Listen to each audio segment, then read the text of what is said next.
बिस्मिल्लाहिर्रहमानिर्रहीम। सामीन, इस व्लॉग के अंदर हम लोग प्रोफेसर शेर अली का वाक़या जो है वो डिस्कस करेंगे और उसके बाद हम दूसरा जो मौजू डिस्कस करेंगे वो ये है कि क्या डार्विनिज़्म इस्लामिक है या एक अन इस्लामिक चीज़ है, और क्या क्या वो लवाज़मात हैं जो डार्विनिज़्म को अन इस्लामिक बनाते हैं, और क्या क्या वो लवाज़मात हैं जो हम मलहूज़ ख़ातिर रखें तो हमारे जो अकीदा है उस पर डार्विनिज़्म का कोई इम्पैक्ट नहीं पड़ता, इवन कि हम डार्विनिज़्म को पढ़ा भी दें तो। और हम हिस्टोरिकल पर्सपेक्टिव में देखने की कोशिश करेंगे कि जो हथकंडे हम इस्तेमाल करते हैं अपनी प्यारी रियासत के अंदर, अगर हम ये करते रहेंगे तो पाकिस्तान का मुस्तकबिल क्या होगा। तो इन तीनों सवालात के जवाब इस व्लॉग के अंदर, इस चैनल को सब्सक्राइब कीजिए, इस वीडियो को पूरा देखिए ताकि आपको जो असल बात है वो समझ आए।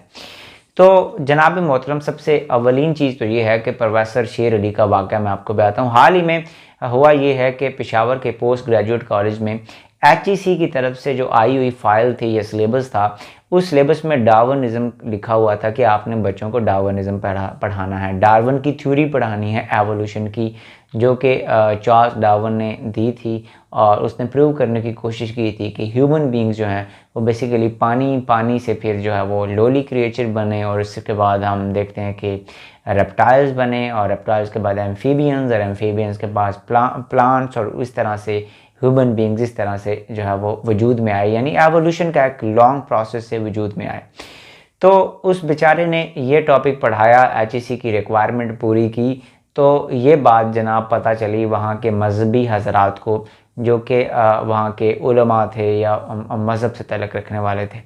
तो उन्होंने इसको अन इस्लामिक एक एक्ट करार दिया, और उन्होंने HEC का घिराव करने की बजाय जो कि ये सारा सिलेबस भेजती है, उन्होंने प्रोफेसर शेर अली को कटहरे में खड़ा कर दिया। और फिर होता ये है कि जो रियासत पाकिस्तान का नुमाइंदा है, जो कि डिप्टी कमिश्नर पेशावर हैं, उनके ऑफिस के अंदर वो 3 पेजेस पे मुश्तमिल एक अपॉलॉजी प्रोफेसर शेर अली जो है वो देते हैं कि आइंदा जो है वो मैं एवोल्यूशन की ये जो थ्योरी है इसको नहीं पढ़ाऊँगा। तो पहली तो बात यह है कि ये कंडेमेबल है कि अगर आपने जो प्रोफेसर शेर अली से माफ़ी मंगवाई है, तो बाकी सारी यूनिवर्सिटीज़ के अंदर, चाहे वो गवर्नमेंट कॉलेज यूनिवर्सिटी फैसलाबाद हो, चाहे वो कायद-ए-आज़म यूनिवर्सिटी इस्लामाबाद हो, चाहे वो गवर्नमेंट कॉलेज लाहौर हो, चाहे वो फॉर्मन क्रिश्चियन कॉलेज हो, इन सारे कॉलेजेस के अंदर ये थ्योरी पढ़ाई जाती है। बल्कि आपके हर एक जो डिग्री कॉलेज है वहाँ पे भी ये थ्योरी पढ़ाई जाती है, क्योंकि ये बायोलॉजी के सिलेबस का हिस्सा है। तो सारे के सारे जो मुल्क के टीचर्स हैं उनको अपने अपने रिस्पेक्टिव डेप्यूटी कमिश्नर के ऑफिसेज़ में माफ़ी मंगवानी चाहिए। तो ये मैं उन लोगों को कह रहा हूँ जिन्होंने शेर अली से माफ़ी मंगवाई है कि आप HEC को जाके बोलें कि इसको उड़ा दे, अब सिलेबस से ही उड़ा दे, रादर कि आप एक बंदे को बेचारे को परेशान करें और कन्फ्रंट करें। अब दूसरी बात यह है कि एक सवाल है कि डार्विन की जो थ्योरी है यह अन इस्लामिक है या इस्लामिक है। पहली तो बात यह है कि जो एक मिसकंसेप्शन है, तो ये डार्विन ने नहीं दी थी, ये सबसे पहला मिसकंसेप्शन है।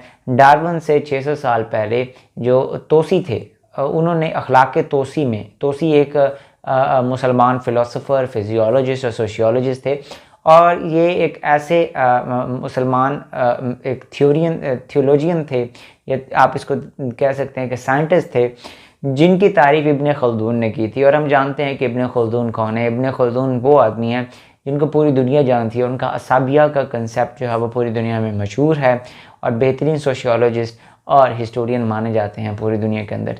उन्होंने इस इंसान की तारीफ़ की थी, और उन्होंने 600 साल पहले ये कहा था कि इंसान जो है ये अपनी इस हालत में आने से पहले अल्लाह ताला ने इसको पानी था, और अल्लाह ताला ने पानी से क्या बनाया, पानी से लोली डेवलप क्रिएचर्स बनाए, और फिर प्लांट्स बने, और प्लांट्स जो थे पहले सिंपल प्लांट्स थे जैसे मॉसिस हो सकते हैं, फिर उसके बाद खजूर जैसे कम्प्लेक्स प्लांट्स बने जिनमें मेल का पौधा होता है, खजूर का फीमेल होता है, और मेल से पोलिनेशन होकर फीमेल की पोलिनेशन फीमेल से के जो फीमेल की जो ट्यूब है उसको पोलिनेट करते हैं मेल के जो पोलन्स हैं और वो काम हवा करती है, या फिर वो आप मक्खी कह लें, बीज कह लें, वो ये काम करती हैं। यानी पॉलिनेशन का एक नॉर्मल प्रोसेस होता है। और उसके बाद इंसान बने, उससे कम्प्लेक्स हालत में इंसान आए, और ये सारा काम तोसी के मुताबिक कि ये अल्लाह की मर्ज़ी से होता है। इसी तरह से कुरान पाक में लिखा हुआ है कि we have created everything from water, हमने हर चीज़ को पानी से पैदा किया। तो कुछ फ़िलासफ़र्स का ये मानना है कि ये जो एवोल्यूशन है ये अल्लाह के इज़्न से हुआ और ये इसी तरह से बढ़ा। अब ये कितना सच है, कितना इसमें वज़न है, हम इस बात में नहीं जाएंगे क्योंकि ये कंट्रोवर्शियल कंसेप्ट है। मगर कुछ जो मुस्लिम जो थियोलॉजियन हैं वो इस बात को कोट करते हैं, इस आयत को कोट करते हैं। तो दूसरी बात ये, अब देखिए, अगर आप एवोल्यूशन को पढ़ा देते हैं एक थ्योरी के तौर पे, थ्योरी जो होती है ये कोई हतमी चीज़ नहीं होती। लॉ जो हैं वो साइंस में हतमी चीज़ होती हैं। थ्योरी बनाई जाती है और अगर उससे कोई बेहतर थ्योरी या लॉ आ जाए तो वो थ्योरी डिस्कार्ड हो जाती है। मिसाल के तौर पे पहले हम ये समझते थे कि हमारी यूनिवर्स फ्लैट है, मगर जब आइंस्टाइन की थ्योरी आई रिलेटिविटी की तो उसमें हमने देखा कि यूनिवर्स फ्लैट नहीं है, ये बड़ी फ्लेक्सिबल है। और भारी जो ऑब्जेक्ट्स होते हैं जैसे सन है, ये क्या करता है, ये यूनिवर्स को यानी ये स्पेस को बेंड करता है। क्योंकि स्पेस बेंड हो जाती है तो उसके गिर्द क्या होता है, हमारे जो स्टार्स हैं, हमारे जो प्लैनेट्स हैं, ये सूरज के गिर्द घूमती हैं। क्योंकि सूरज जो है उसने स्पेस के अंदर एक डिप्रेशन क्रिएट किया है। तो इससे पहले जो थ्योरी थी वो कहती थी कि स्पेस फ्लैट है, तो वो थ्योरीज डिस्कार्ड हो गई। अगर हमने पहले इस पर यकीन किया था तो वो ख़त्म हो गई, उससे बेहतर थ्योरी है। तो ये एक थ्योरी के तौर पर अगर आप पढ़ाएं तो आप इस्लाम से बाहर नहीं होते। अब आप इस्लाम से बाहर तब होते हैं जब आप डार्विनिज्म को पढ़ाते हुए ये कहते हैं कि दुनिया खुद ब खुद बनी है।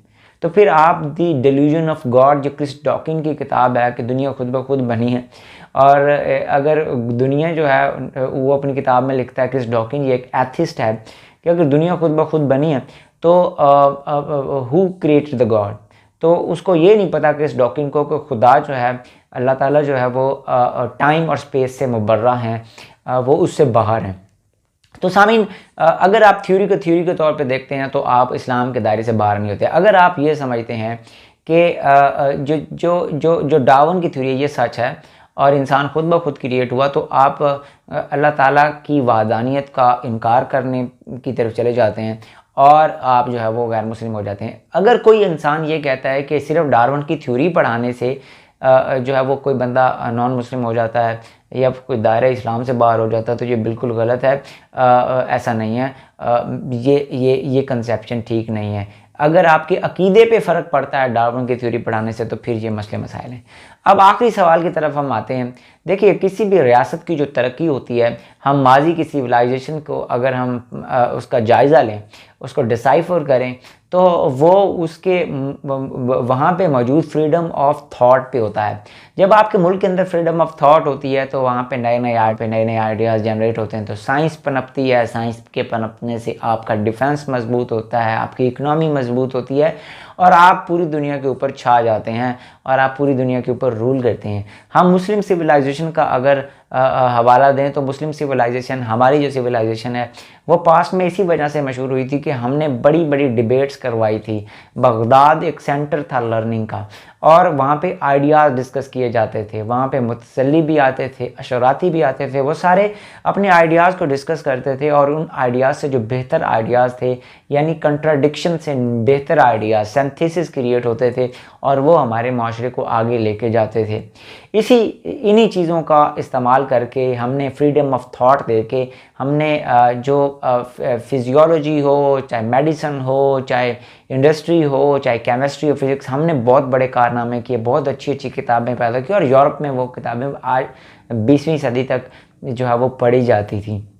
मगर पाकिस्तान में अगर हम जो फ्रीडम ऑफ थॉट है किसी टीचर को, वो नहीं देंगे कि वो एक आइडिया को परखे और उसको बयान करे, उसको एनालाइज करे, तो इस पाकिस्तान का मुस्तकबिल तारीख होने के अलावा कुछ नहीं है। वो मुआशरे जहाँ पे आज़ादी के साथ अपने आइडियाज़ को शेयर करने की इजाज़त नहीं दी जाती, वो सिविलाइजेशन कभी भी तरक्की नहीं करती। और यूरोप ने भी इसी वजह से तरक्की की है। रेनाइसांस इसी वजह से हुआ था कि लोगों ने अपनी आइडियाज़ शेयर किए और उनका कंट्राडिक्शन आया और बेहतर सिंथेसिस प्रोड्यूस हुए और उनसे उनकी साइंस ने तरक्की की।